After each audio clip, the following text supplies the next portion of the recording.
तो भैया एक बंदा यहाँ दिन भर नौकरी करके आ रहा है, थका हारा सा। एक मैम सब ये बैठी हैं, इनको खाने का चाहिए और खाते टाइम में इनकी लैंग्वेज कुछ अलग हो जाती है। कैसे कैसे होती है जैसे नहीं, मैं तो ऐसे ही बोलता हूँ। हम पापा से फिर पापुड़ा हो जाते हैं और क्या हो जाते हैं।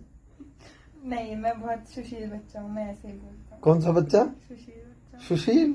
ओहो सुशील। सुशील का ईल हो जाता है, कील गाड़ देती है भाई, कील है ये पूरी, और ऐसे करके चुभती है, ऐसे ऐसे गाड़ देती है। तो समझ सकते हो आप लोग। ये देखो ऐसा लग रहा है कि शांत सी बच्ची है, तो इसका हिसाब देखो किताब मेरी स्किन कितनी ग्लो कर रही है। स्किन ग्लो कर रही है। टच हो जा, आपकी की नजर लग जाती है। एक बंदा नौकरी करके आता है, दिन भर थका हारा आता है और घर में आते ही बोलता है ऑर्डर करो ऑर्डर करो ऑर्डर करो।